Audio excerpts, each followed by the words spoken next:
Jaka langsung membuka kain hitam itu.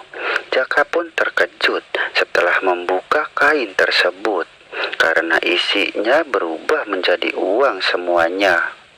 Jaka merasa tidak percaya karena yang dibawa semalam adalah daun kering dan sebagainya. Jaka pun mengambil satu lembar uang tersebut dan membawa ke sebuah warung. Ia menanyakan tentang keasliannya, dan ternyata uang itu asli. Langsung ia gunakan untuk membeli beras dan yang lainnya. Sambil terheran-heran, Jaka pun mengayuh sepedanya kembali. Sesampainya di rumah, Jaka pun memasak dan berulang membuka kain hitam itu untuk melihat kembali isinya. Jaka sangat bahagia di pagi itu hingga ia lupa pergi ke sawah juraganya. Dan di waktu siang, Jaka pun pergi ke rumah juraganya itu untuk meminta maaf dan berhenti bekerja. Singkat cerita, Jaka pun merehab rumah biliknya hingga berubah menjadi sebuah rumah yang mewah.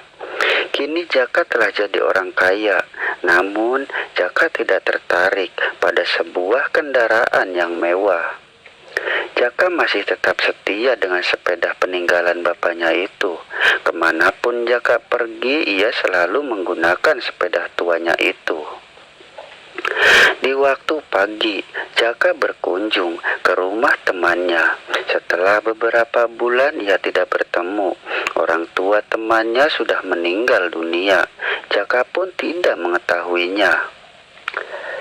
Jaka bercerita pada temannya itu bahwa Jaka melakukan pesugihan sate gagak. Jaka pun memberinya uang agar menutup rahasianya.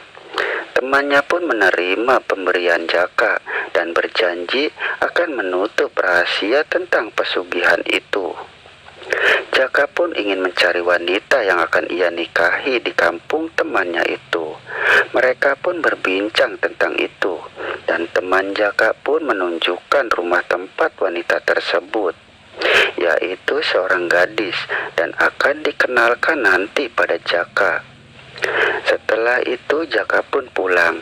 Sesampainya di rumah, Jaka rebahan di dalam rumah mewahnya sambil menonton televisi. Jaka merasa kesepian meskipun fasilitas rumah mewahnya serba ada. Dan setelah 1 minggu, Jaka pun berkunjung kembali ke rumah temannya itu untuk memperkenalkan diri pada gadis tersebut. Lalu mereka pun berkenalan sambil diantar oleh teman Jaka itu. Sebut saja wanita itu dengan nama Dwi. Setelah mereka berkenalan, Jaka pun memberi uang untuk berencana untuk melamar Dwi, menikahi di waktu yang cepat. Singkat cerita, Jaka dan Dwi pun menikah dengan pesta pernikahan yang sangatlah mewah. Bermacam hiburan yang dibayar Jaka turut memeriahkan pernikahannya. Setelah pesta pernikahan selesai, Jaka pun meminta izin pada mertuanya untuk membawa Dwi tinggal di rumahnya. Orang tua Dwi pun mengizinkannya. Dwi pun tinggal di rumah mewah Jaka, hidup bahagia karena diratukan oleh Jaka. Setelah beberapa bulan, Dwi meminta pada Jaka untuk dibelikan sebuah motor. Jaka pun membelikan motor tersebut. Setelah kebahagiaan Dwi yang telah punya motor baru, Dwi pun memberi kabar pada Jaka bahwa kini Dwi telah hamil. Alih-alih bahagia, Jaka bersedih mendengar kabar itu, karena anaknya kelak akan dijadikan pertukaran karena sudah dalam perjanjian pesugihan yang Jaka lakukan. Jaka tidak menceritakan kekayaannya yang bersumber dari praktek pesugihan sate gagak tersebut.